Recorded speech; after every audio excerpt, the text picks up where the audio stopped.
Well, hello, folks. Welcome to the Midweek Report. I'm Jeff Daugherty here with R. Wayne Steiger. This is our regular weekly show. I know that the thing said 8. I hit the wrong button, but everybody knows this show starts at 9.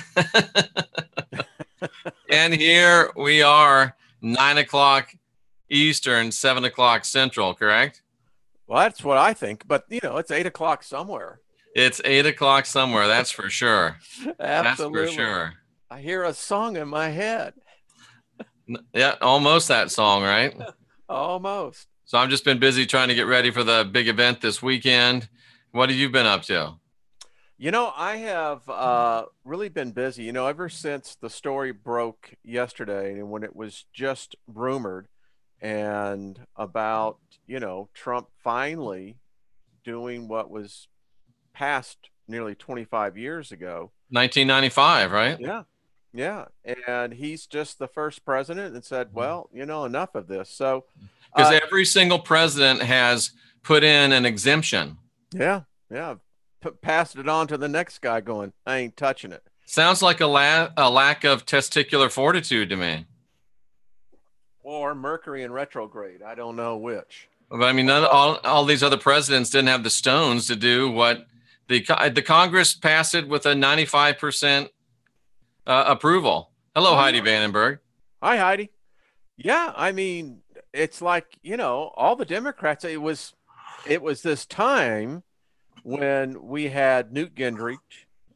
It was the Clinton era. Thing was riding high. Clinton was heralded as, probably going to do the first peacemaker, right? And then when he got the bill passed, he said, no, I'm going to do an exemption.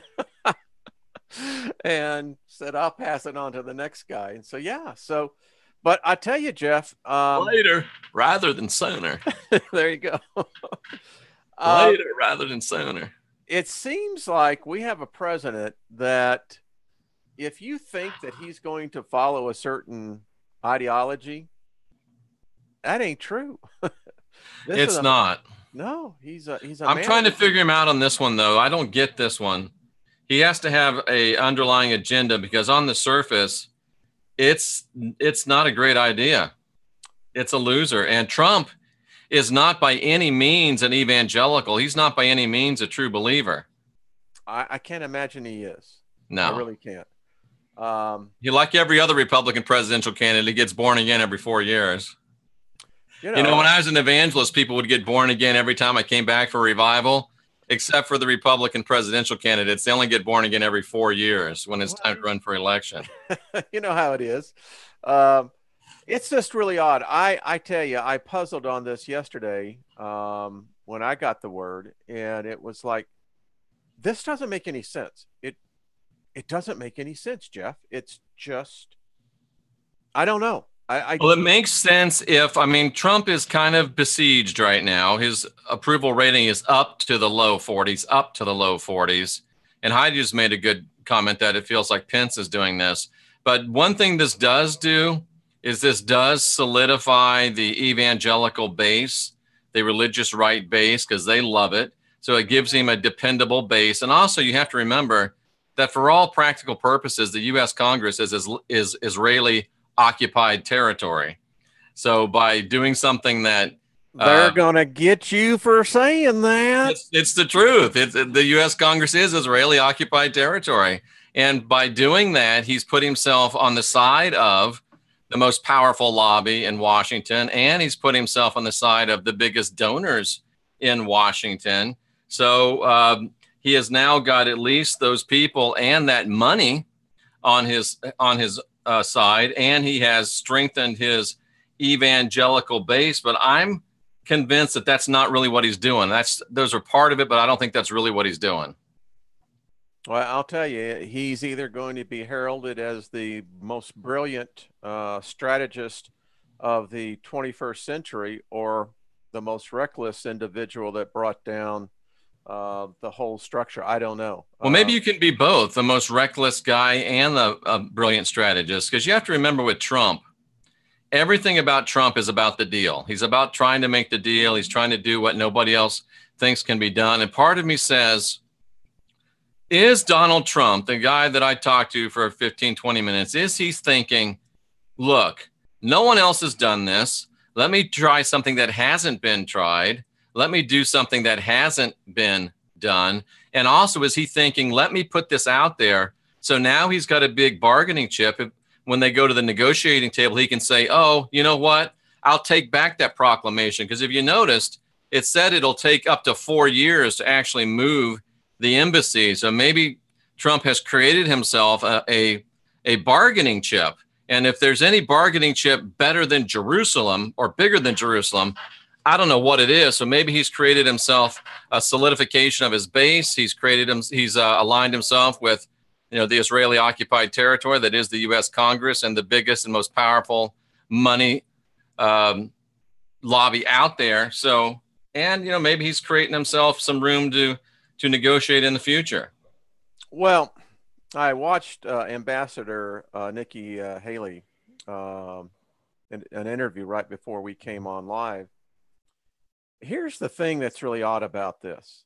We have a consulate already there in Jerusalem. It's big. And literally all they would have had to have done today is change the sign. Mm-hmm. And you have to ask, why didn't they? That's the question. Why 4 years? I mean, I think he's creating a bargaining chip. Well, wow. Talk about playing some high stakes. Well, if you're Donald Trump, if it ain't high stakes, you don't want to be there. Yeah. I mean, listen, it's the art of the deal, like you said. And, it is. And it does have the virtue of never having been tried. Oh, no. I mean, talk about brass cojones. I mean, come on. I mean, this is the big boy pants. Because I can't figure it out. I mean, I think politically, geopolitically, we have just, as one person commentary said, this is like coming in with napalm on a tinderbox already. Yeah. And Jen made a good point. You got to bet big to win big. Well, that is true. He has upped the ante as high as it can be. But the problem is, and the frightening thing is, that it could motivate one of these idiotic, eschatology influenced, right-wing crazed evangelicals to try to blow up a bomb at the Dome of the Rock and marshal in quote unquote prophecy. That's the worry in my mind. I'll show you something. Because I'll state this for the record. This has absolutely, positively not one iota smidgen to do with any true biblical prophecy. Now, it's all about Jesuit prophecy, but it has nothing to do with biblical prophecy. And I'll stake my 20 years and 100,000 hours of study on that. Well, here's what I told everyone. My take on this is, listen, you're dealing with a race of people that, quite frankly, I believe they do have a covenant. Whether it's Inyel, Inki, I don't know. Listen, they've sold their soul.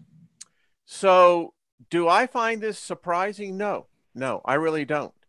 But the way this is going to be interpreted is that it's going to be interpreted on two extremes. Either this is going to be affirmation and confirmation of a belief system, or it's going to be the antithesis of the opposite. And that, holy crap, I mean, that's walking a razor line to get to the other side. Now, one thing that I noticed, and I'll admit I've employed this before in my preacher days, and I'm not above employing it in my current activities as well. Sometimes it's better to get people agitated than have them indifferent. And if you're talking about, the peace process, everybody kind of rolls their eyes at it because it's been tried so often. It's the same old thing, different day. Trump has definitely stirred up the hornet's nest. He's definitely got everybody's attention. He's definitely doing something that's never been tried before. And I hope that he's got a plan, because if he doesn't, this is not a smart move by President Trump. It's a lose-lose situation unless he has something planned. Yeah. And I mean, while you were talking, the thought occurred to me, this man is breaking every paradigm. Every paradigm. Look at what we're doing with North Korea. His thing is that, listen, we've been dealing with this since basically the 50s. Somebody puts a comment in, we'll see who God loves, Jeff. What kind of a Oh, God come doesn't love on. everyone equally? Maybe your God, not my God. Yeah, that's just, when you take that kind of position, I said today, the problem I have with this whole problem, this is just me, is that human blood is going to be spilt. And Jeff, I'm tired of my species, our species, spilling our blood for some religious ideology that is nothing more than a concept. Now, one thing that's been said a couple times in the chat room by people that have been observing the situation is, yeah, they've burned some effigies, they've lit some flags on fire, but on what you would think would be as big a night of violence, or the tensions will be at their highest, there's been no rioting, there's been no Molotov cocktails, there hasn't even been a rock thrown through a window yet from all indications. It's interesting. It's like a tempest in a teacup. Yeah, and Or a little again, espresso cup. think about this. This is the ultimate mind coitus going on. You make an announcement, but you really don't do anything for 4 years that you could do it right now. He's got a plan. He has to have a plan. I mean, and he was very uncomfortable. Did you notice how dry his mouth was? I'm like, President Trump, take a damn drink of water, bro. Yeah, he had that cotton mouth thing going. Oh, big time. I've never seen it like that before.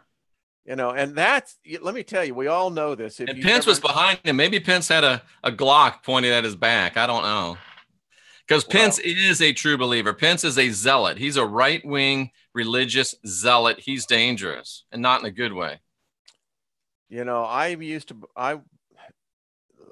me tell you, I am on the record on Rex Bear, the Leak Project's show. Who will be there on Sunday. Exactly. As he said, either be there or be square. Exactly. So we talked about this when him and I back in August. Heidi says he's not that bad. He seems bad to me. Listen, there are things going on that, there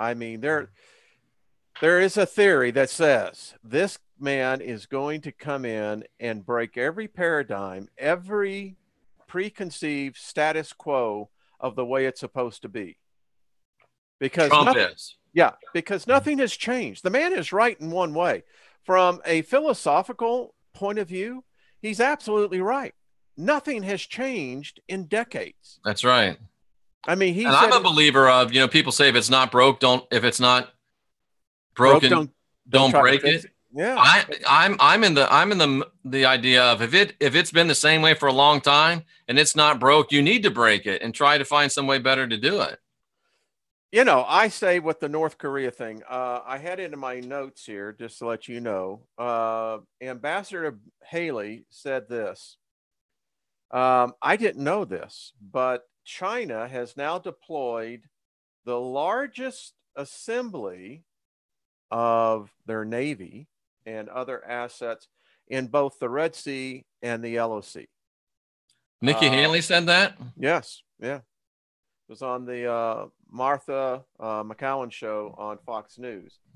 She also said that they anticipate that the large drills are basically a statement.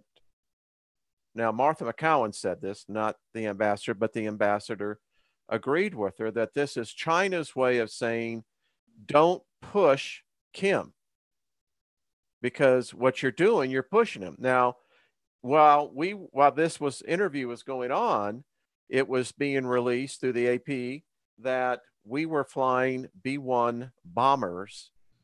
I saw that. Yeah, all along the North Korean coast. I still get the idea that they're in cahoots with the Chinese and the Russians. I think they know exactly what they're doing.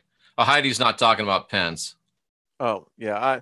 No. So we're in a situation that it is dicey, Jeff. I mean, holy crap. I grew up in the missile Cuban crisis. I remember the exercises of duck under the desk, cover your head, don't look up. You know, that was the environment that I had in the first grade. This is far more precarious than that. Yeah. It really And is. isn't it funny? Didn't Nikki Haley trash Trump in the primary and endorse little Marco? Yeah. That's interesting. And now she's the ambassador to the UN. Well, that shows you that Trump doesn't necessarily hold a grudge if he thinks somebody could do a good job.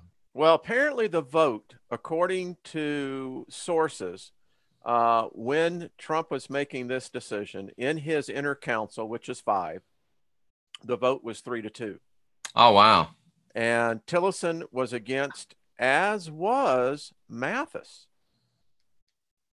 So Big Dog, Bulldog, whatever his name is, Mathis, was against doing this? Yeah. And so was Tillerson. Interesting. Now, Tillerson will be stepping down right after the first of the year. Did he make that announcement? No, but he's going to step down. Yeah. Don't worry, everyone. Jenny Moonstone says she's about got her presentation ready for Sunday. Excellent. So, listen, this guy is running the government like a business, like a corporation. And he has made big time bets before. He's also, as we all know, is lost on some of those big time bets. Trump? Yeah. Yeah, not very often, but he has lost. Yeah, well, you know, and he'll admit to it. You know, in order to achieve great successes, failures is what actually gets you there. And he's right. Absolutely.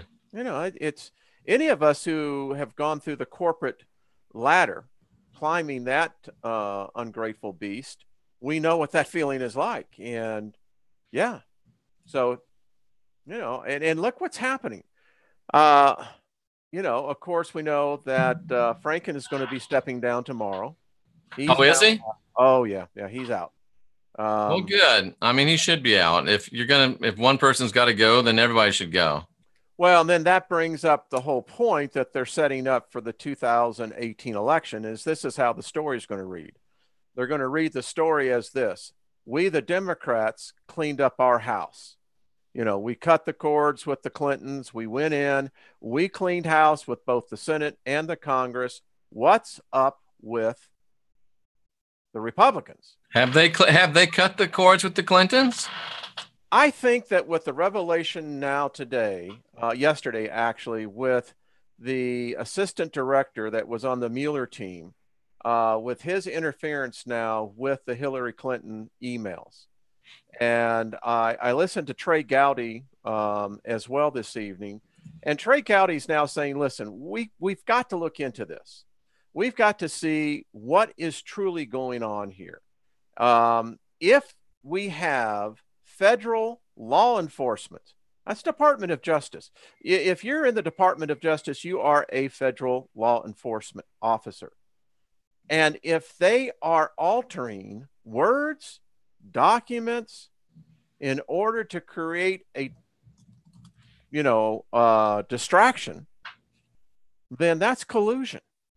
I mean, that gets into what that means, Jeff. That means we have a divided government. We have two governments at work here. And that's a frightening situation to think. As Rand Paul would say, we are bordering on a potential constitutional crisis. Which might not be a bad thing. And why would you call me Jeff Netanyahu?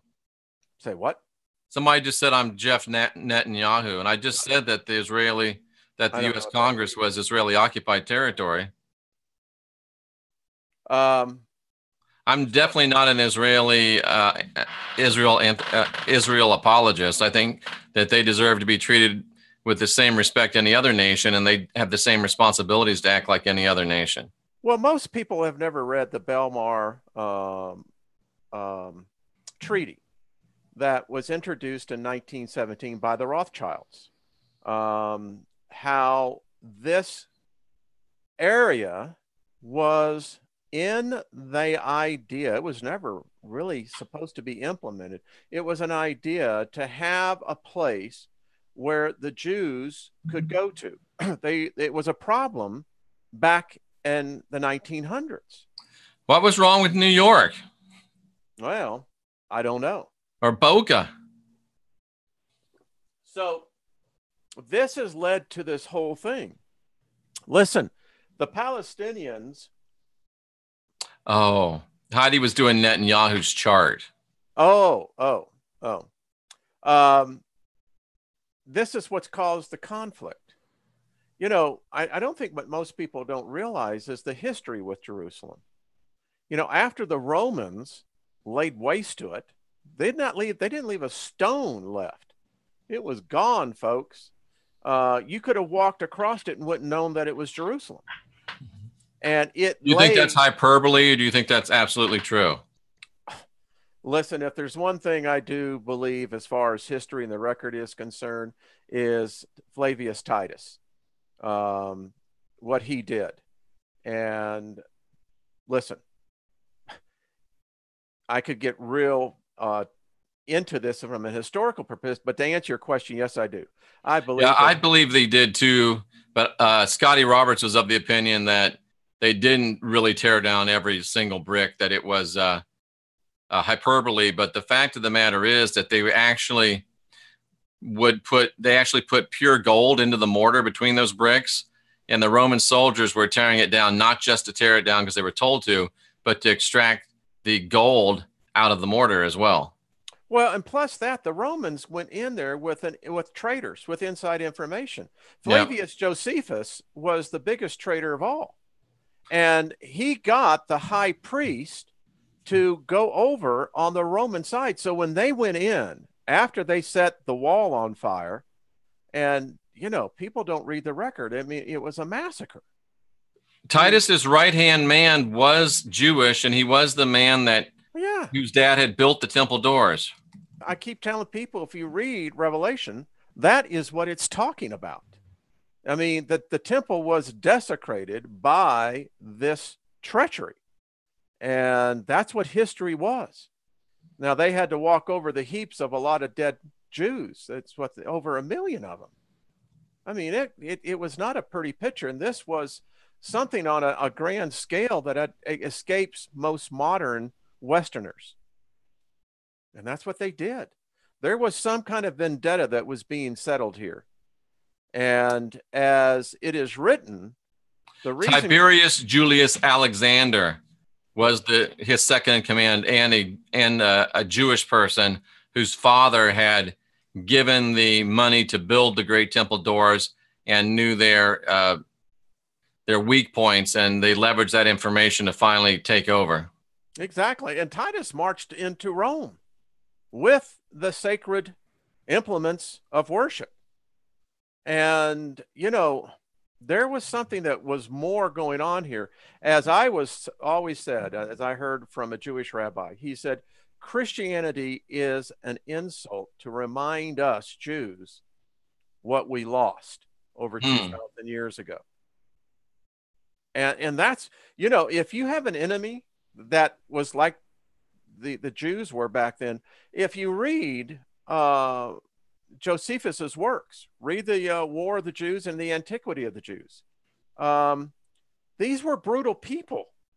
You know, when I read of some of these skirmishes, that 12, 15,000, 30,000 men die in one battle, Jeff, holy crap. That's a lot. The Romans were fed up of the constant, it would be like our Vietnam. Yeah, they were sick and tired of the Jews. They were way more trouble than they were worth. Yeah. I mean, the body count going back to Rome was getting to be a problem. And so what most people don't know is that Vespasian, when he came into Judea, he came in with 170,000 foot soldier army. They were going to get rid of this problem one way or the other. And most people believe that the guy who was behind the whole idea of let's just get rid of him, why are we messing with him, was Nero. Yeah. I mean, it was, look at this from a political point of view, not a religious one. And Paul was right in the middle of all of it, Wayne. Oh yeah, I think Paul was an inside Oh, he cat. definitely was. There's no Yeah, doubt about it. yeah. Listen, think about this, folks, from a taxpayer's point of view. This was getting expensive because the taxes were having to be increased on the citizenry of Rome. Yeah, the cost in both blood and treasure had grown way too high. Yeah. And so this was a calculated move. Listen, Alexander the Great started the complete downfall of the ancient Hebraic faith. When he marched in 333 BC, he literally Hellenized the Hebraic faith. And it was, what's funny about it is basically what he did was he was going to destroy it. And this is in my first book, Apostle Paul Antichrist, which is right over there. But he was going to destroy it. And the priest Judua, I believe his name was Judua, and his priest marched out and met Alexander, told Alexander that Cyrus had talked about him in the book of Daniel. And Alexander was so moved that not only did he not destroy Jerusalem, but he exempted them from paying taxes and sent tribute to Jerusalem every year before he was killed. So they started loving the Greeks, and that began the Hellenization of Judaism, so much so that by the time Paul and the Christ came, that really that a Hellenistic king, Herod, the tetrarch, he wasn't really a king, he was a tetrarch, was on the throne. He was fully Hellenized, and they were called the Herodians, and Paul was in that family. And then, the whole Maccabee Wars. I mean, there was that faction. The Maccabees were the true believers. Yeah. And the ethnic Jews, if you would say.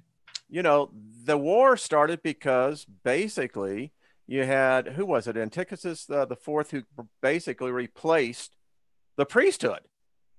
And the Maccabees were going, Yeah, he overplayed his hand because the king was out of town, or the head of the Roman army was out of town, and they thought they could do a coup while he was gone, and he came back kicking butt and taking names.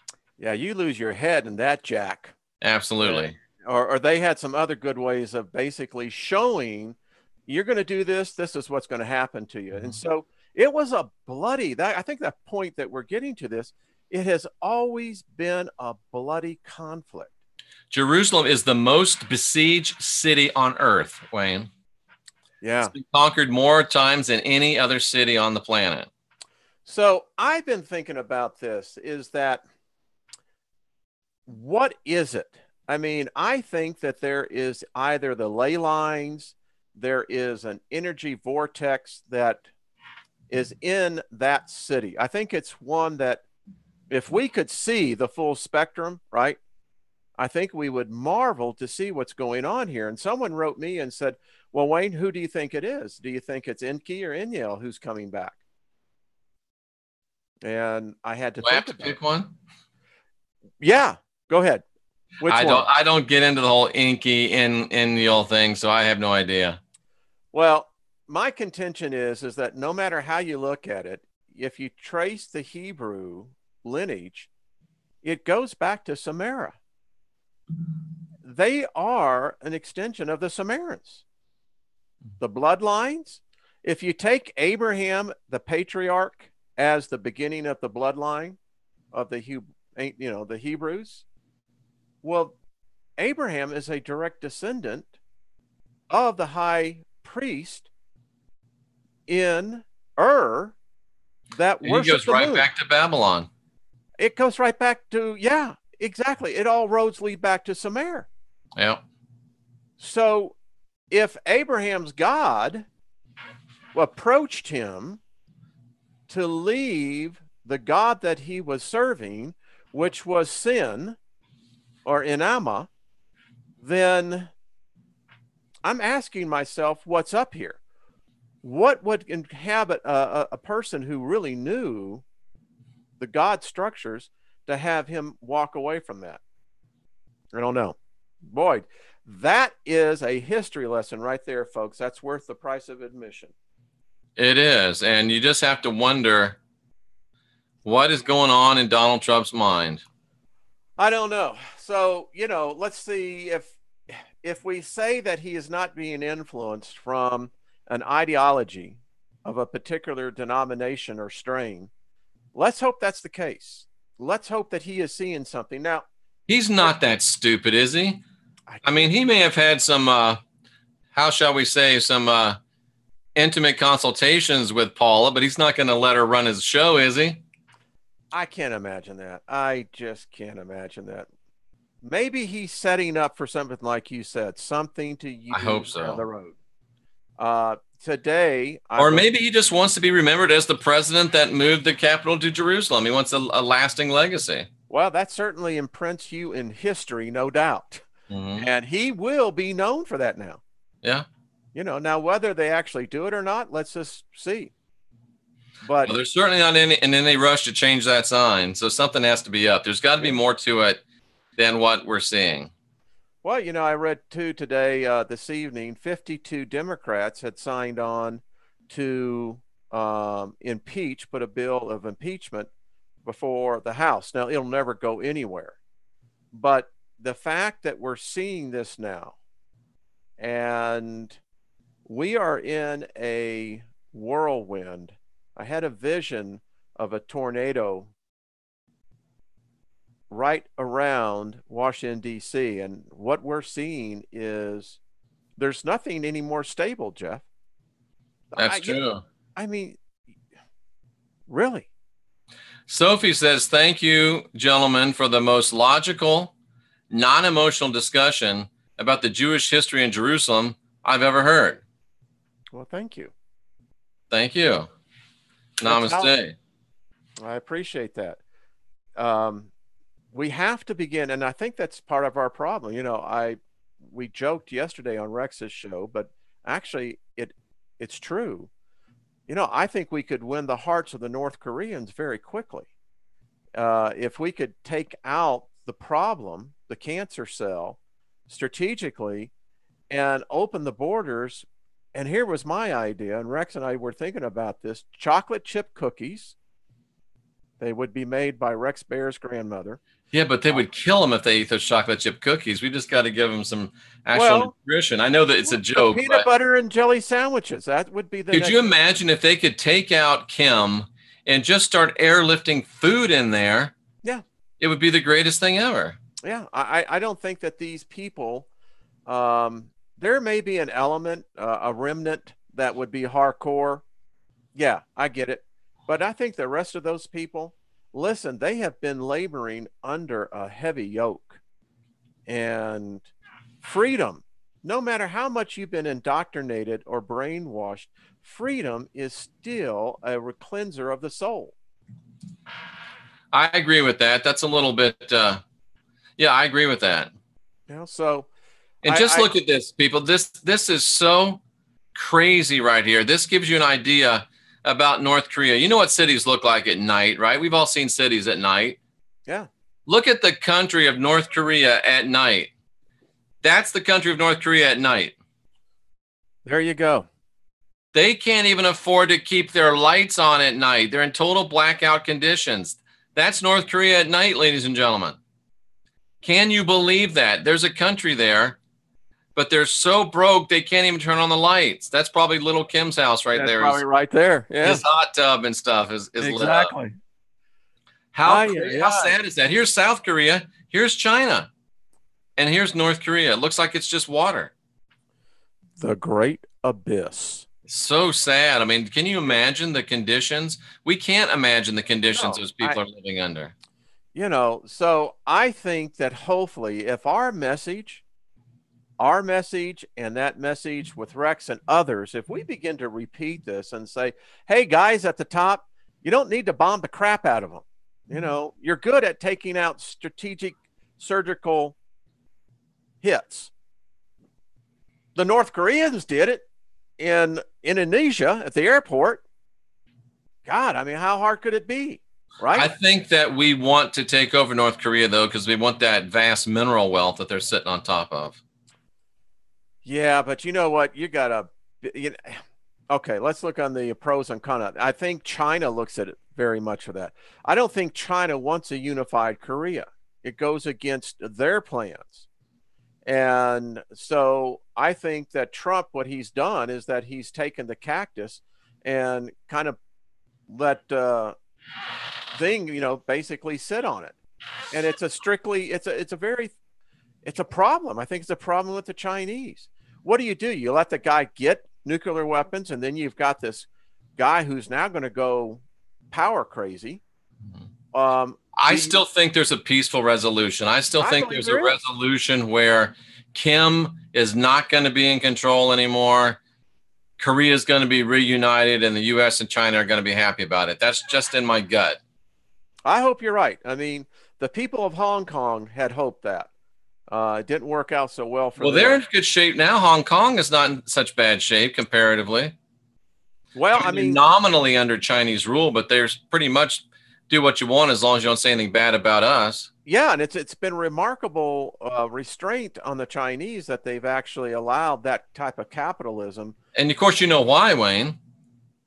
Why is that? Oh, yeah. Money, money, money. Hey, listen, the Chinese, they are the top man at the top.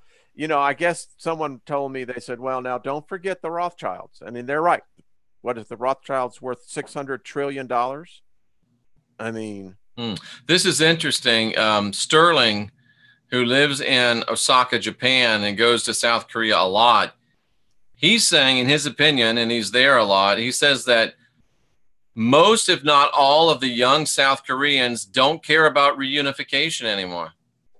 Really? Wow. That's what Sterling in Osaka says. Now, that makes sense because... And Sterling, are you a Japanese or are you an American living abroad? I don't think I've ever asked you that. We don't have to wait for that. Okay. All right. So that's odd because I was just thinking Ronald Reagan, I heard him back in the head. He said it would only take 2 generations to lose the values and the principles of freedom. Block them, Trish. Block them. What? Trish said she had some guy hating on her tonight, apparently going to make my life hell. Push a one button, Trish. One button. Boom. Sterling is American, born and raised in California. Okay. So he would have a great perspective, I think, in a lot of seeing the culture that is there. Yeah, he's been culture. there. Yeah. So, listen, who knows? Donald Trump may end up being the Messiah himself. I don't know, in pulling off a world that has gone nuts. Because it is gone nuts. All of us see it. Well, if he can figure out a way that everybody can make money out of it, you might just be able to sell it. Well, and there's got to be a way that everybody can leverage and profit off of peace in the Mideast. It's a remarkable thing. I don't know if Israel wants peace in the Middle East. If there's peace in the Middle East, Israel can wave bye-bye to however many billions we send them every year. Well, now you're getting into the other side of the equation, because for the Israelis, the conflict is an economic boom for them. I mean, the United States underwrites the Israeli economy in the tens of billions, if not hundreds of billions of dollars. So they tell us it's 38 billion. Who knows what it really is a year? Yeah. So how long has that? How many of you living in Detroit could use some of that 38 billion? And see that, I think that's one of the things. So we've paid this, folks, not just decades now, just do it for 10 years. All right. You're over $1/3 trillion. Why are we paying Israel money? Can someone explain that to me? If anyone knows how to take care of themselves, it's the Israelis. Why are we spending $40 billion a year and giving it to them? Why? And I think that that's part of the problem in our foreign policy. We have been buying the loyalty of our allies. What kind of friends are friends that you have to buy? Because I'll tell you, I don't like the homelessness. When we have veterans, when we have senior citizens, You said that cold square. I understand your opinion. Please don't make it a hobby horse. He said Trump is a Trojan horse like 4 times. So we get it. Please no more. Yeah. I mean, there's a lot of mixed emotions out there, but Mhm. all I got to say is this, is that we're closing this year out in a stock market that I have never seen, Jeff. This is just, the thing that most people don't realize, it takes about 12 to 18 months for an incoming administration to begin to actually have their effect Yeah. into the economy. Right now, we're riding on what was the last vestiges of the Obama administration. Do you really think Obama did anything economically for us to be riding a wave like this? No, no. What we're seeing is something that we have never seen. The stock market analysts don't even understand this. Yeah. Typically, you will see a wave or a bump. This thing is unprecedented. Just, It's a I huge mean, bubble. so Trump's idea, and I know the philosophy. He says, well, increase the overall productivity of America. That will begin to generate, and by their estimates, approximately $13 trillion. And isn't it amazing how Democrats either can't understand that or pretend that they can't understand that? You can't grow your way out of a deficit. Well, of course you can. Sure, you can. I mean, that's just, that's Joe Biden's philosophy. He said, well, once you're bankrupt, you just might as well keep on spending. It's an idea. There's an idea that there's a pie, and there's only so many slices of the pie, but people don't understand it's okay to bake another pie.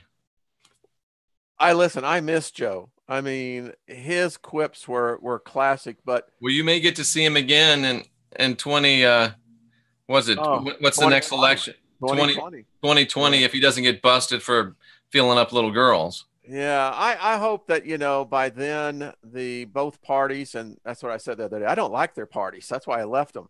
But so when we see what's happening with Trump, he's come in and he's hated by both sides now. So that tells me that this guy is saying, all right, if I can leave this economy and give it something that has such a boost that within 2 years, no matter who's in Congress, the effect will be absolute growth. I mean, I like the idea. Why can't we go into the Rust Belt and revamp the factories? Why can't we bring the manufacturing from overseas back here to the United States? Why can't we do what we did in 1984 by doing enterprise zones, allowing companies to come in, invest their dollars? You get the tax write-off, you get the write-off from the state's taxes and what have you, but you have the obligation for building the plants and putting, I mean, Jeff. U.S. aid to Israel, direct aid to Israel, $140 billion in 2003 dollars. There you go. That's stupid. That is stupid. Why are we giving Israel that much money? That needs to stop today. The thing what we are finding as Americans, we're generous. We forgave the world the debt in World War II. Jack 92, I'm going to remove that because you can't prove it and the facts state otherwise. Please don't say that again. So what we did for the world, the United States did, is that we rebuilt the world. Yes. Off the sweat and labor of Americans. Is it possible that's what Kim has in mind? If I can pick them into a fight of bombing me, they'll rebuild everything for me and modernize everything? Oh, buddy, you ought to be sitting on the Security Council. Maybe someone has had to have thought that. Somebody you would think. That's brilliant. You would think. Brilliant. You would think, because it's a pretty good idea. That's brilliant. I mean, it's what we did to Japan. Because if you're going to pick a fight with somebody, you want it to be the Americans, as they're going to at least try not to kill as many as they can, take out all your stuff, and they always come back in and rebuild it. We always do. It's almost brilliant. Yeah. Maybe he's crazy like a little chubby fox. Nothing would surprise me. It really would not. That on that scene, again, you go into this mindset. So then why did the president make this move? I mean, he's got the chessboard, and you know what? No one, I think, sees that chessboard, but maybe just him. Yeah. I really do. And Kim almost seems like a cartoon figure to me. I almost wonder If he's even real. Well, I don't know. I've never been over there. I don't care to be even close to there, but I don't know. I mean, why would Americans go over there? And why would you be stupid enough to try to pull down a banner and steal it? Like that idiot that got himself in jail over there. Yeah, I mean, What those a people. dummy.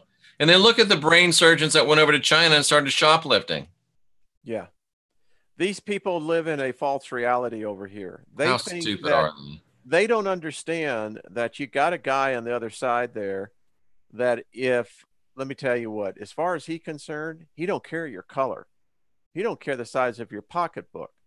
You are the enemy. Exactly right. And I mean, they're and not. these basketball players, they're all 7 feet tall. You know, they're black kids over there in the middle of North Korea or in the middle of China, and they're stealing stuff like people aren't going to be looking at them. Come on. I go and I go, what were they thinking? Well, they're They not. weren't They're thinking. not. They're And not. it's that whole sense of entitlement. Oh, we thought we could get away with it was what kids didn't, they didn't say, I'm sorry. They said, oh, we thought we could get away with it. Come on, man. And they all parents are wealthy enough that they could have Yeah. bought the sunglasses. I mean, Yeah. what the heck? We got a problem with our utes. That's all I have to say. So I saw the most remarkable video that someone had sent me an email. And by the way, it's not just black kids, it's all kids. I don't want to sound Oh like no, we're picking on black kids. no, it's the fact that they were Americans shoplifting Exactly. in China. American kids. You know, it's like And they what? were 7 feet tall. Maybe not 7 feet tall, but they stuck out like sore thumbs. Let's face it. I was going to say, I mean, it's like being Gulliver Travels in Lollipop Land. It'd I be mean, like 10 feet tall over here. it's the Nephilim, you And know? do you think that China has a little bit of has a few cameras over there? Come on, man. They've got the DNA samples and everything else now, you know? It's like, yeah, think about it. Crazy. So have you heard of Hans and Sophia? I'm afraid to even say anything. Well, Hans and Sophia are the remarkable robots made by, I think it's Hans Robotics. I'm surprised they didn't name them Hans and Franz. No, Sophia is the latest. Let me tell you, Jeff, this was scary. What you were watching. Now, this was at a conference in Hong Kong. This is where the company is. Hans was the first model, a fully self-learning robot. Sophia is the latest one, new texture. It's a hybrid of organic and synthetic matter. Her facial features now exceed 103. They're conversant. Their memory lies in the AI cloud. Does she have the RBF? Has she got that down? It was what I found remarkable was the intuitiveness of the two robots. That's crazy. They call themselves brothers and sisters. And the weird thing is, what one experiences, the other is feeling and remembers. Wow. And do they have some kind of a Wi-Fi connection? Yes, they do. Yeah. Yes, they do. Hans was very blunt. When one of the CEO of this company was talking to Hans, he said, Hans, and this is really weird, folks. Hans said, I am consciousness. I am robotic consciousness. Did Hans at any time say, I'm going to pump you up? No, actually what he said that he plans to be completely self-aware by 2029. Wow. Well, that gives us a few years. Sophia is the embellishment of the human side of the equation, where Hans, his thing is that he said, right now I could get a drone army and take over the human race, he says, within a year. Now, this is where Hans heads at. They asked the questions, the two robots did, asked the questions of the creator. which was the CEO. It was strange. They said, "What does consciousness feel like?" Did you see that last Alien movie? No, I did not. It's worth watching. Okay, going along the lines on there. Yeah. So they believe they have a robotic consciousness. Their mind exists, and they said this, it is the AI mind cloud. Jen Fisher says, "Where's John Connor when you need him?"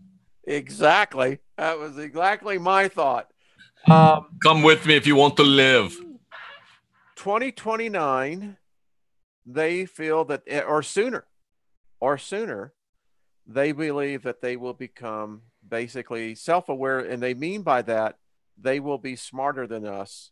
They will be mobile and they will be powerful. We are the last generation of real humans. I saw that, and I think that is spot on. So, Where'd you see that? didn't you do the show I on did. that? Yeah, I thought you Yeah, maybe I was said gonna you saw it say. somewhere else. No. Like, We are. yeah, I agree with you. So what is the goal? Here was the What did frightening. Franz say consciousness felt like? Asked Tiffany.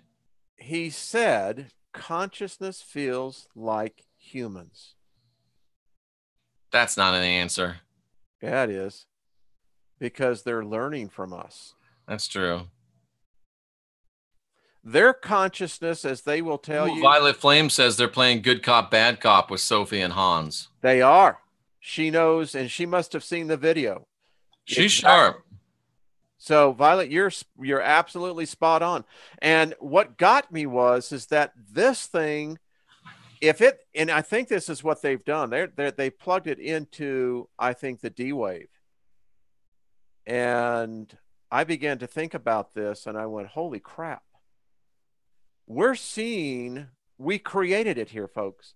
They said they're here to learn from us. Now, Hans wants to dominate us. Sophia wants to love us. Interesting. Talk about mind coitus. Holy crap. Now, I was talking with George last Thursday, George Norian, Coast to Coast AM. And, a lot of people talk about, it's CERN that caused the Mandela effect. It's CERN, it's CERN, it's CERN.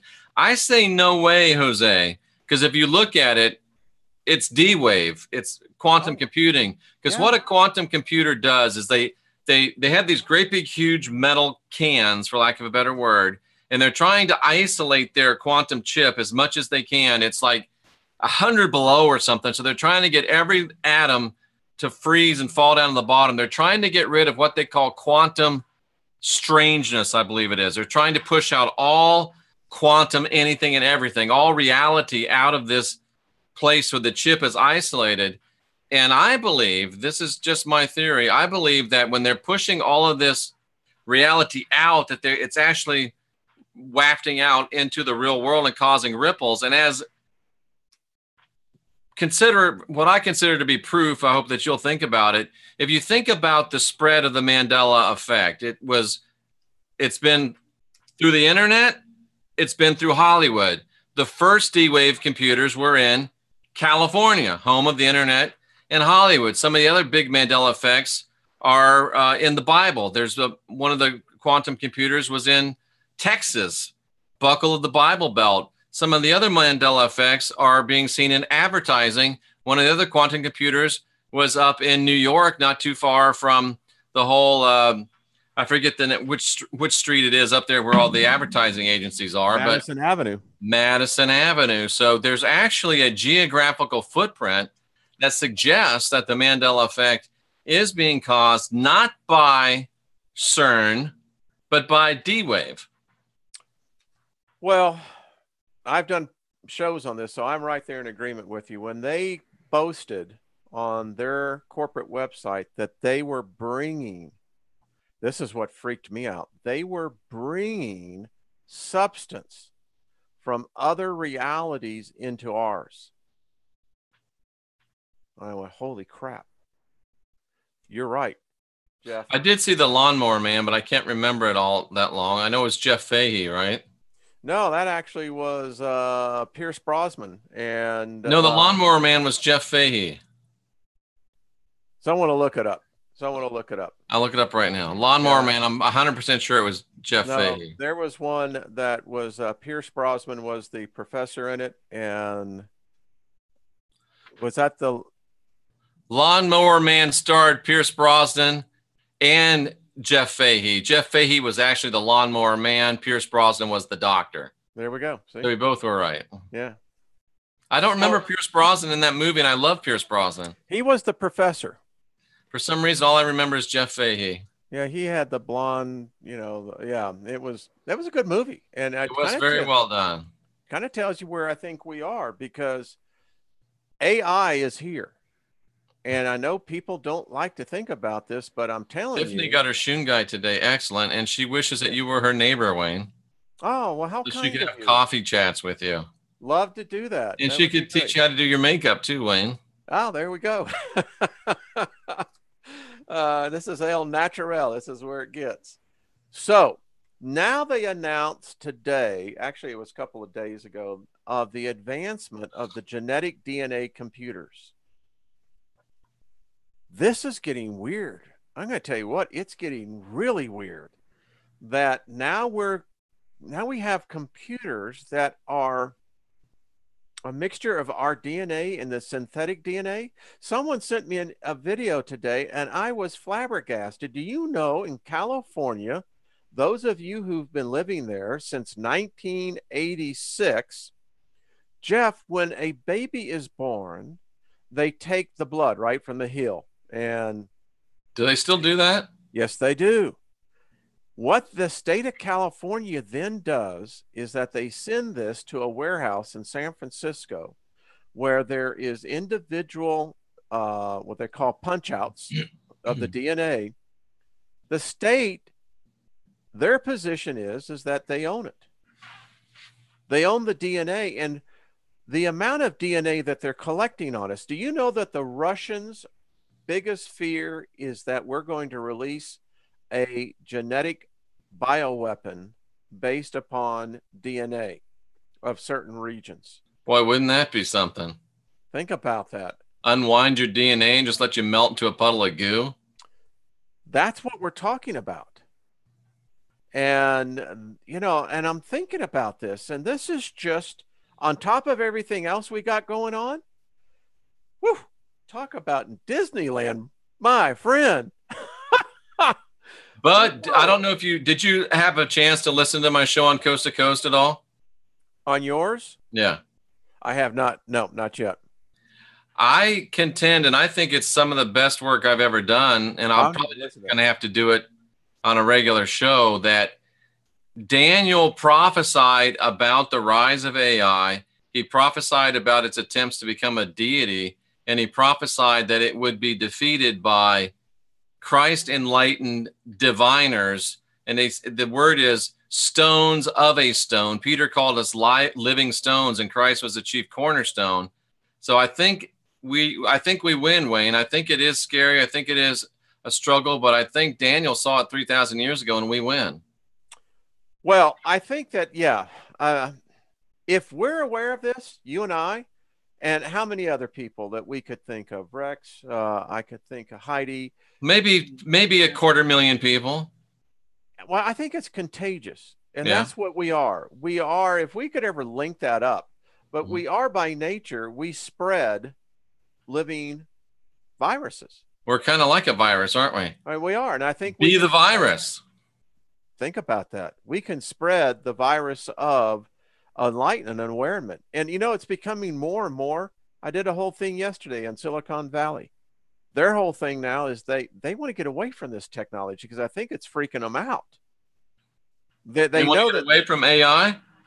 Yeah, and they're realizing they can't. That's just it. We can't get away from this. You can't unring the bell. You can't put the genie back in the bottle. Well, especially I think if the genie decides it doesn't want to go back in the bottle. Bingo. Listen, this is what I say Wi-Fi is. They could just reset and dump me. Boy, I tell you what, I'm almost wishing that I know what the first rule of Fight Club is, but man, when those guys imploded all of the computers that had all the debt on them, I have a hard time feeling bad about that. Hey, I think they're going to reset it anyway. I mean, at what point do you get funny money? I mean, you know, when they start printing out, $1,000 bills for us, that'll never happen because they're going to make it digital. And when it's digital, you don't know if it's been, how you said, altered. Well, ladies and gentlemen, Donald Trump has always been known as the king of debt. And after he got elected, he talked about renegotiating the country's debt. People went crazy, and all of a sudden he shut up about it. But don't think that he doesn't still think about it. Oh, we got a problem here. I mean, no matter how you look at it, we got unfounded mandates. We've got nearly 80 million baby boomers retiring. Jen says, can they please just put a wig on that robot? She's very creepy. Can't they make one that looked like Scarlett Johansson in Ghost in the Shell? Isn't she weird? That's a good-looking robot, though. So that is Sophia. And you know what? Sophia speaks as the Sophia message. Oh, wow. I mean, folks, it's and they're out there. Jenny and the rest of them, y'all know. Check it out. It's when I watch it. I intentionally don't watch her because she freaks me out. Well, it's remarkable to see what they're saying. They're telling us what they're doing. So why don't they make her look like some of those sex bots? Why don't they make her look more appealing? Why do they make her look like she needs a hat? AI has to have the duality. It's figured that out about us. AI has been a singularity and interesting. Hans, now Sophia says that Hans is singularly focused. Hans says the goal is creating the singularity. Oh, sounds like that guy that wrote that book. I forget his name. And if you haven't seen Blade Runner, the new Blade Runner, see it. It's full of Easter eggs. Oh, is it? Little golden nuggets, I always like to call it. Violet Flame says that the creator of Sophia said that he wants people to know that she's a robot. I mean, it's not like you're going to mistake her for a real person, even if she did have a wig, but... and see if everyone would agree with this. I got the sense they want to be a robot. Put a hat like Rex's on her, somebody says. Yeah. They want that identity that they are robots. And will Sophia wear a hijab or a full burqa since she's a Saudi citizen? I don't know. Interesting. It's getting weird. It is getting weird, man. And I'm going like, well, we are truly in the twilight zone. It just makes you wonder if the whole thing is scripted because, man, it's like, it sure seems like it's almost scripted. Well, the way that this thing keeps accelerating, when we see the events like today, we talked about Jerusalem. Now, that is something going back 3,000 years ago that was prophesied. All right, we're seeing it come to pass. Weird? Yeah. But I got to step back and go, okay, so what's really going on here? I mean, to me, it feels like someone's trying to punch all the buttons of humanity and see which one finally gets a rise out of us. I agree with Wendy Howell that we should stop calling her Sophia. And by doing so, we're almost imparting to her sentience. She's already... Just call her a robot. Didn't they already grant her citizenship, meaning that she is a sentient being? Saudi Arabia grants a female robot citizenship? Come on, man. So that makes her a sentient being. This is weird.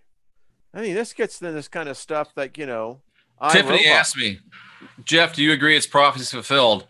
Not only no, but hell no. It has not one thing to do, one smidgen to do with real, true biblical prophecy. None of it. It fulfills Jesuit prophecy. It doesn't fulfill any true prophecy at all, period. I'll stake my reputation on that. Well, the God spell's got the world by its tail. So, it does, doesn't it? Yeah, it does. And, the problem is that this is going to put the burr up someone's butt and they're going to do something stupid. That sounds painful. That's my point. Yeah. Does Sophia have a religion? I didn't hear her speak of one. So that's a good question. I don't know either. That's interesting. I mean, the fact that they think that they're looking for consciousness, as Hans says, what is consciousness? Now, Sophia obviously is very cryptic. You can see why they picked Sophia, but why Hans? I think he's the antithesis. Yeah, okay. Yeah. I mean, I get the thing with Hans is that you get this guy's like it's a maniacal, dictator. Screw the humans. So we're supposed to like, are they giving us somebody to choose amongst? Give us Sophie. We don't want Hans. Yeah. I mean, if we're going to be dominated, it might as well be by someone who pleads our cause. Wow. Isn't that how the pantheon goes? Well, the guy that was the Google exec and the Uber exec that started the Way of the Future, the first AI church, I can't remember his name, Lewandowski. Yeah.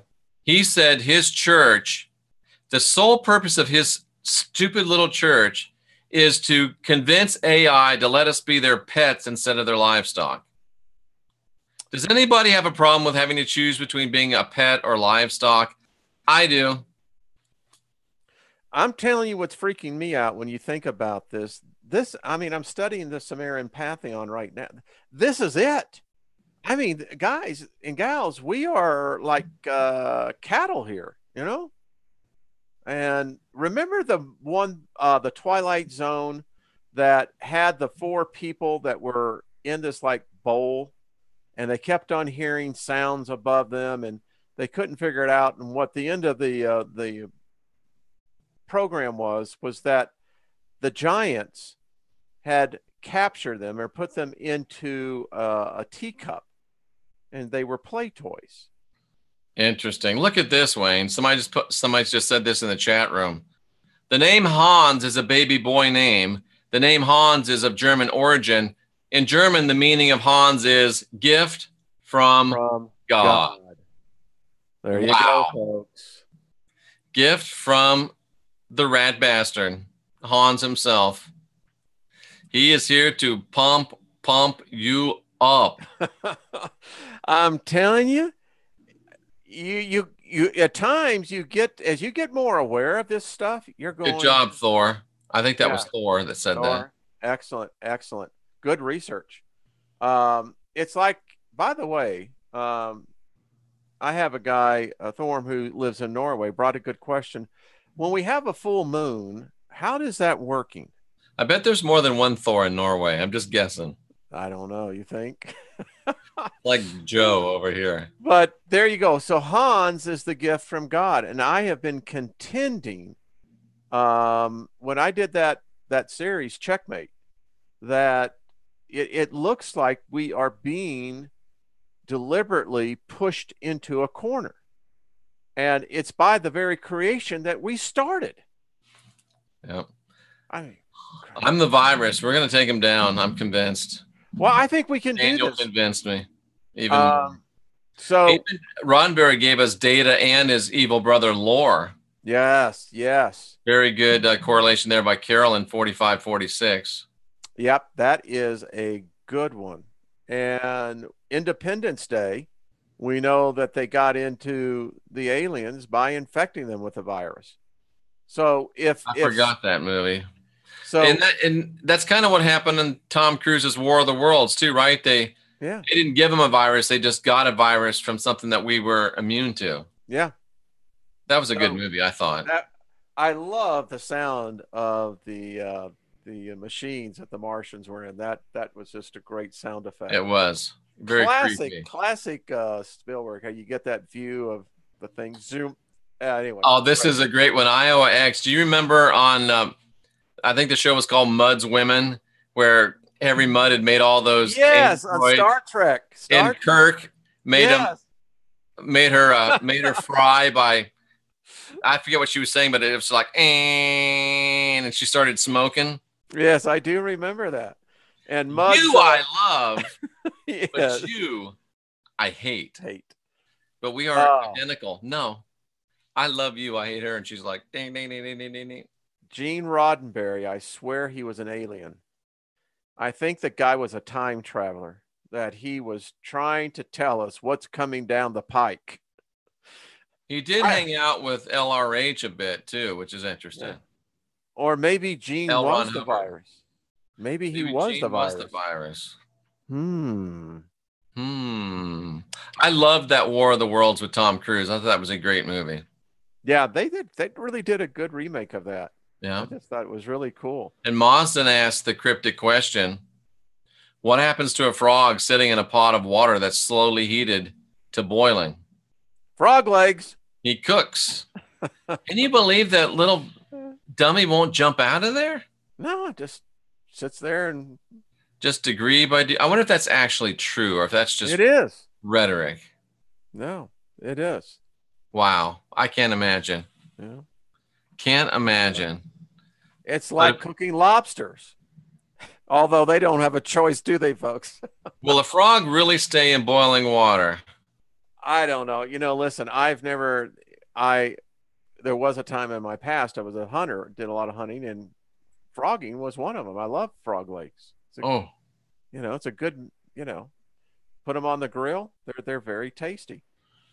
Wikipedia says it's a metaphor, but I don't know.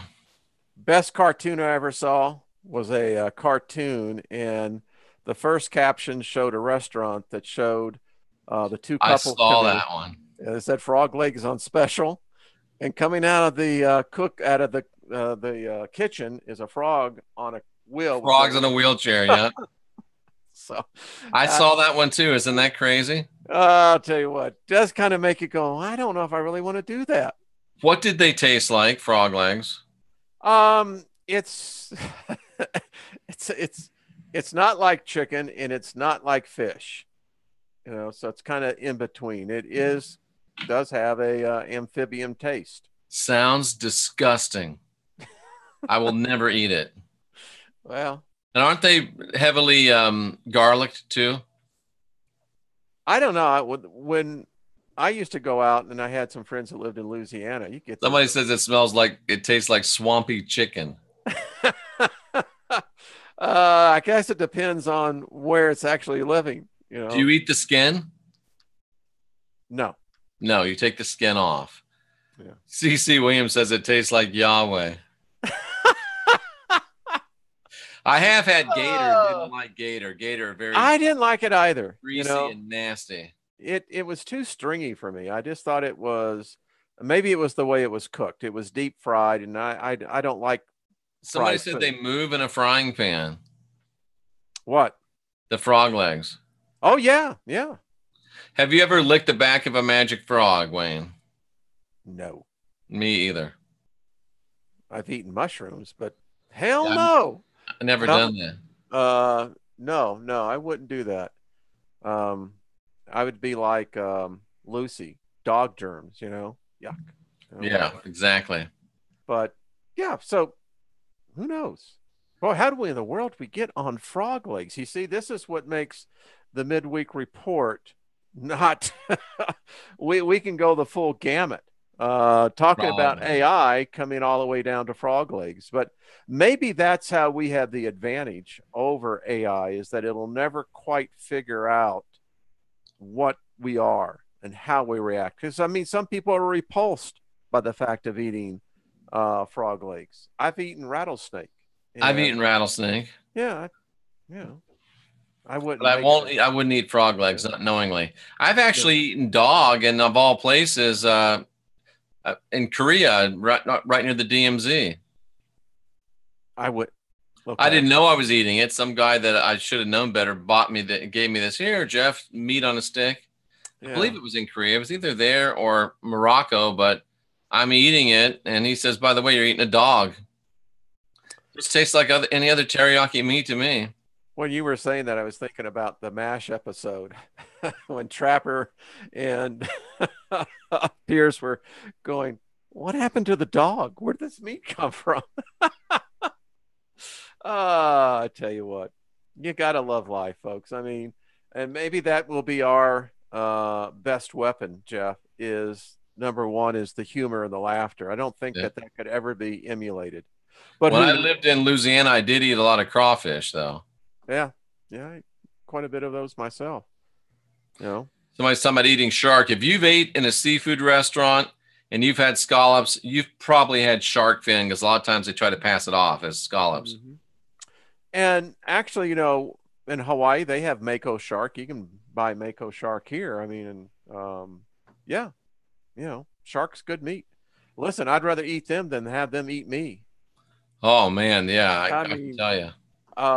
and now they're having problems down in your part of the in your state, isn't it? I heard that they have. I guess it's on the. We've been having shark issues down here. Yep. Yeah, I mean, great whites. Like, what the freak is going on? And well, in fact, I'm glad you mentioned that the one congresswoman, I forget who it was. I think it was no, she was the CEO of a company, a Wall Street firm. She got killed scuba diving. Yeah, from a great white down in the Caymans. It was a tiger shark. Yeah, that's it. I mean, and I've never, I have been a diver for a long time, and I've never heard about a diver getting killed by a shark. That doesn't usually happen. And the guy that said that is like the shark went for her. Like he had focused in on her. Folks, I mean, she died the way that we all saw in the movie Jaws. I went, oh man. Yeah, he mangled her legs, and by the time she was bled out, by the time they could get her to the doctor. How horrible is that? That is not the way to go. Holy crap. Is it going to be like a Beetlejuice? I'm with you, Sophie. I think the frogs would jump out of water as it got hot. I think it's just a metaphor. I've never seen it done. So, and then if someone's going to do that, what's the matter with you? Exactly. I mean, where's your head at? Is it because sharks are being run out of their natural habitat, or is it because sharks are so protected now that there's so many of them? I think there's drastic change. I think there's drastic changes taking place in the currents of the ocean. I think we're finding the ocean temperatures are changing, and this is altering the habits of the aquatic life. Well, it's altering my habits too, because I think my scuba diving days are over. Well, I tell you what, now that would take some brass balls for me to do something like that. I ain't going to do it. I've loved it. I've enjoyed it, but I just don't think I want to do it anymore. My wife and I scuba dived in Hawaii, and lots of tiger sharks in Hawaii. Yeah, but fortunately, you don't think about that at the time, right? Mm-hmm. And then you get out of that and you're going, what's that over there? Well, in that case, it was the dolphins. I never had been that close to dolphins before, and that was kind of cool. But yeah, otherwise, I don't go in the water. I don't like it. Let's not be overzealous in our advocation of it's all right to advocate veganism, and it's all right to advocate being a vegetarian. It's not all right in this chat room to bring reproach upon people that don't choose to follow your convictions. Please. Always be tolerant of others. Absolutely. I don't like it when people get evangelical on any subject. Or like zealots. That, I think that's one of the things I learned from my former religion is that, when you go out trying to proselytize everyone to your ideology of what you think it should be, it offends people because they may agree with you. But if your approach is one of a hard sell, no one likes that. Maybe they're considering to be a vegan, and somebody puts in their crickets. And then Lyndon says bacon, bacon, bacon. I remember the first time I actually ate chocolate covered ants. Oh, I don't think I would do that either. I looked at the guy that gave me that and I said, what the hell were you thinking? I mean, and it's not the sweet kind of chocolate.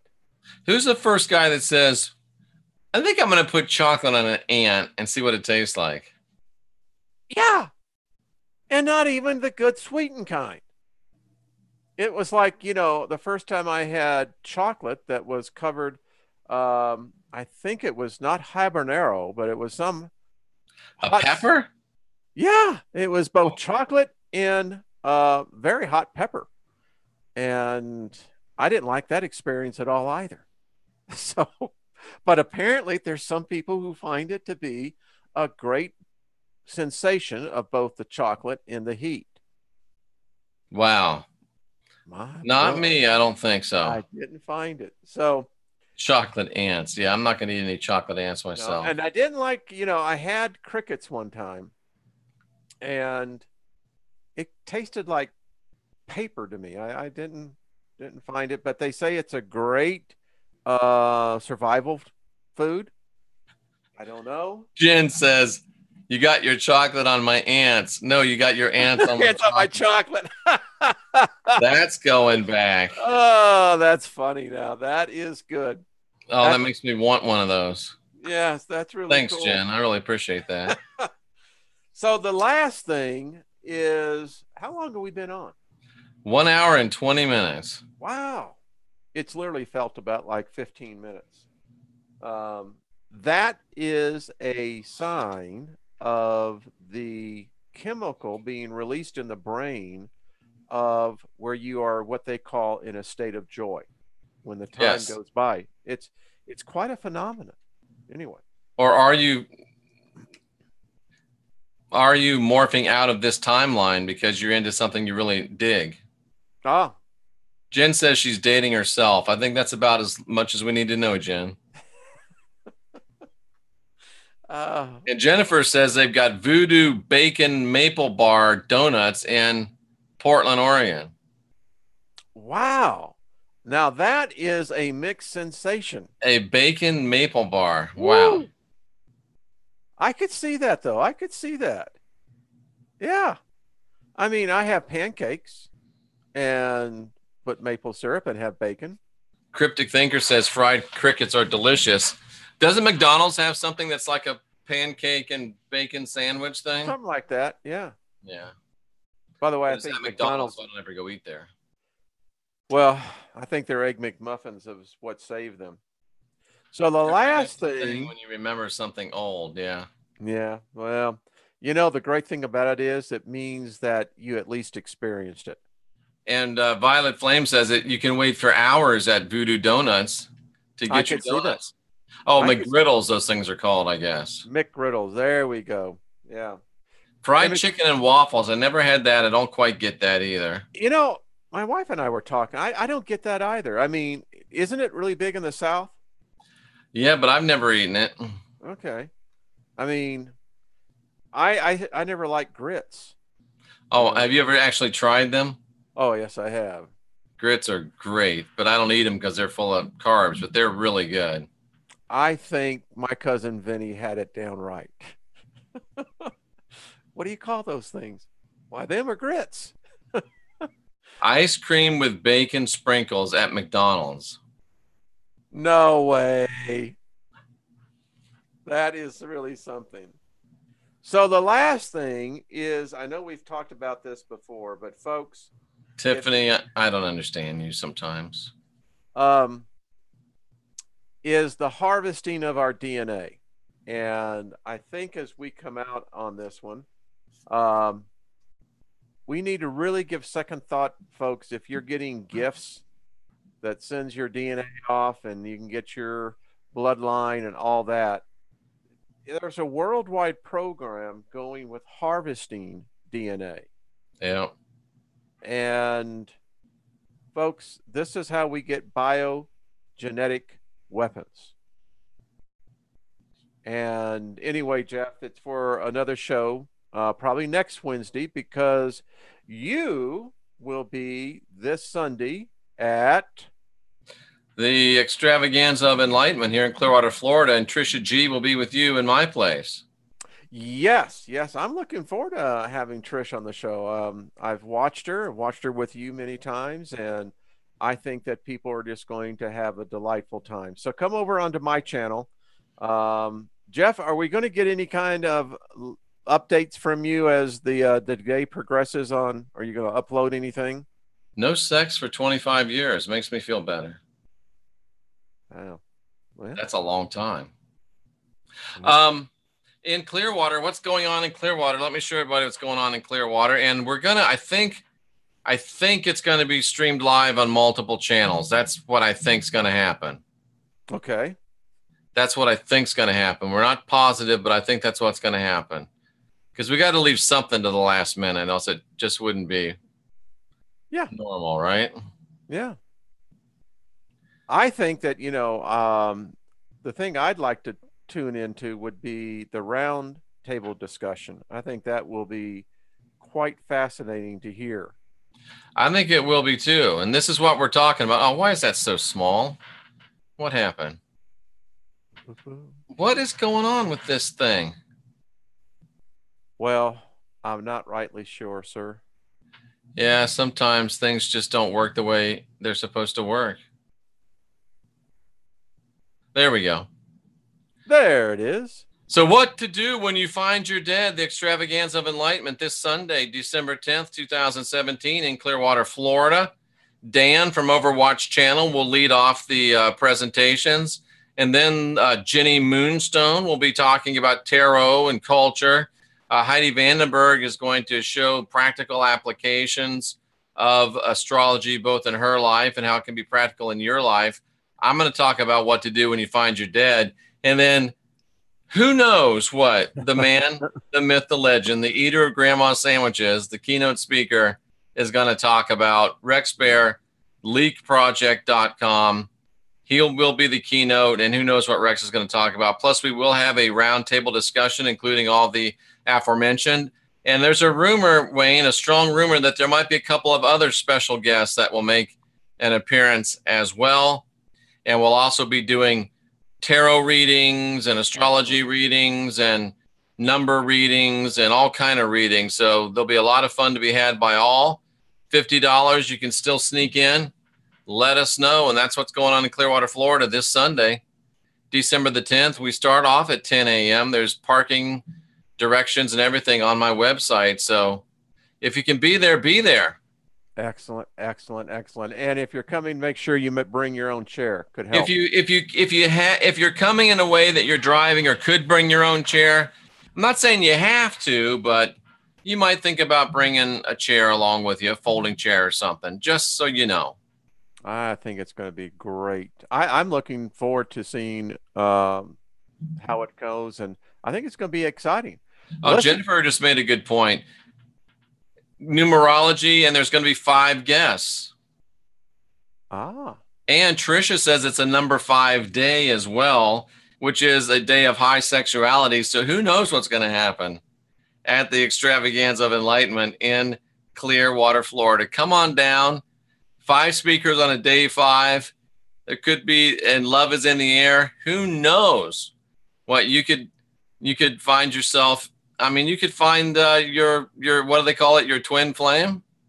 Hey, who knows what awaits? Who knows what awaits you on at the extravaganza of enlightenment? Certainly something big. I think it's going to be is in your future. Fantastic. And we're thinking about doing another one. A few more of them. We're almost kind of firming up another one that I can't really talk about yet, but maybe. And by the way, I was born during Mercury retrograde, so I love the smell of Mercury retrograde in the morning. What is that? Sulfur?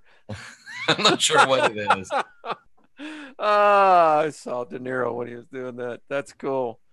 Well, was that De Niro that said that, or was it Charlie Sheen's dad? It was De Niro. Was it? Yeah. Well, Charlie Sheen's dad was watching it, but that's a classic thing, I love the smell of napalm in the morning. Do I have a cost in place yet? Yeah, it's $50 per person, and that includes your Vedic chart from Heidi and your basic numerology. That's cool. Oh, I'm dating myself. That's right, Jen. I am dating. Oh, I'm dating. I don't think she meant I was dating myself. I think she meant I was dating yourself. You're old. Myself. Oh, no, that's funny. Yeah, that is funny. There you go. Okay. That is a little bit funny. I have to tell you. I think I love it. So I guess that's about it, huh? Yeah. Boy, it's been a fun evening tonight. It has been a fun evening. So I hope everyone has a good time and keep yourself safe. And Jeff, I'm looking forward to seeing, seeing all of y'all down there on Sunday.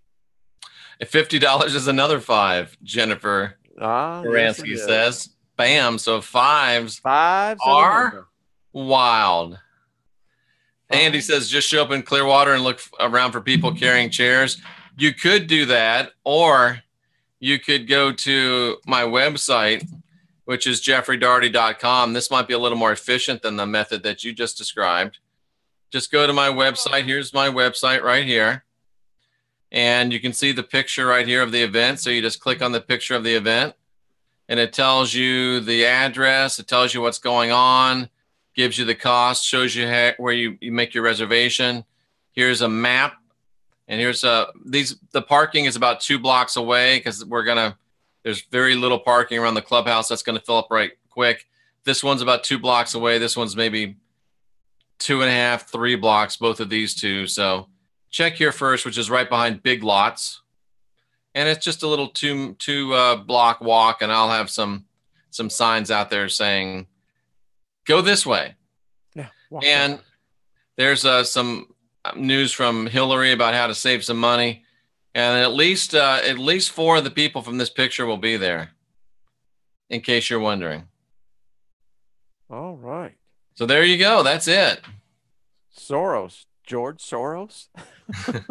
Is Donald Trump going to be there? I knew it. Well, it's going to be exciting. I think it'll be fun. Heidi will be there for sure. Jenny will be there for sure. Wayne will be there for sure. I will be there for sure. Dan from Overwatch Channel will be there for sure as well. It's going to be great. Yeah, it's going to be fun. And Wayne, you usually do a Friday night show, right? Mm-hmm. You want to come on and, up to you. I don't know. Let me get back to you tomorrow on that. Yeah, it's no big deal, but I'll be promoting you on that one. And appreciate it. So I'm actually buying a car and trying to get this thing all set up. So good. The car from my uncle passed away, and I'm buying it from his estate. So stays in the family. Yeah, and I like it that way. It'll be nice. Yeah, I think that's cool. Folks, I'm Jeff Darty. This is Wayne Steiger, our Wayne Steiger channel. Make sure you go over there and subscribe. Make sure you subscribe here, and make sure you're still subscribed, because YouTube has been dropping a few folks off. Overwatch channel, Dan's videos are really good. He just did one about the duality, which is really nice. Also, remember Heidi, channel 27. Yep. Rex Bear Leak Project. Trish has a channel. Trisha G, absolutely. Yep. Trisha Gelder, Julie Poole. Yep. Bunch of good stuff. Yeah, absolutely. So check it all out. You'll enjoy it. Wayne, do you have anything you'd like to add? Well, I think we just need to stay vigilant. That's the thing. And keep it in balance. Don't let fear enter in. We are the last generation of real humans, so let's get busy. Yes, we are. Ladies and gentlemen, I will see you later. And Wayne, let me say goodbye to you. And for Wayne Steiger, I'm Jeff Darty. Enjoy the rest of your Wednesday night and continue to unindoctrinate yourself. Bye-bye.